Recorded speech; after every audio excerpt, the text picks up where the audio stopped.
Tomorrow marks the one-year anniversary of the deadly flooding that devastated parts of West Virginia. A woman in White Sulphur Springs has made it her mission to memorialize those who didn't make it out of the flood. WSLS 10's Allison Wickline has that story for us from her hometown of White Sulphur. This is a labor of love. It's a labor of love. In the middle of White Sulphur Springs, just off Main Street, lies a tribute to people who died in last year's flooding. Melissa Dykert was my sister-in-law. After losing her sister-in-law and mother-in-law in the flood, Audrey Van Buren felt it in her heart to fight back against Mother Nature's force.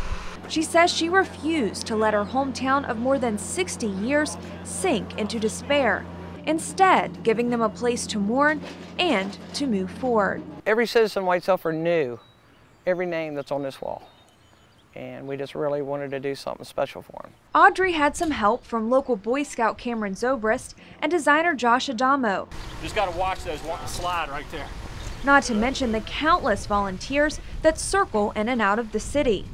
It may be a labor of love for Audrey, but it's also a sign of selflessness. I've never seen anything like this, the devastation, but also I've never seen anything like the people that swarmed into White Sulphur after this flood.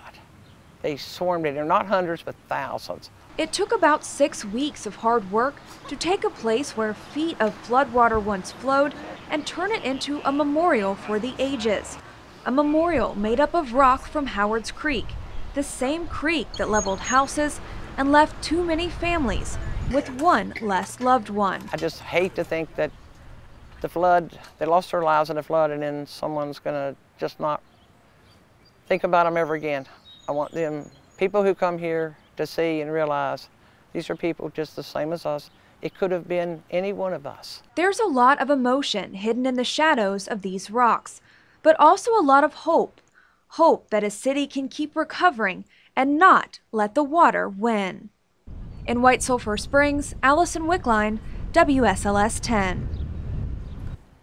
The memorial, part of the old mill park, is the site of the first dedication ceremony in White Sulphur tomorrow. That service begins at 3. WSLS 10 will have a crew there, and you can see that story tomorrow evening beginning at 5.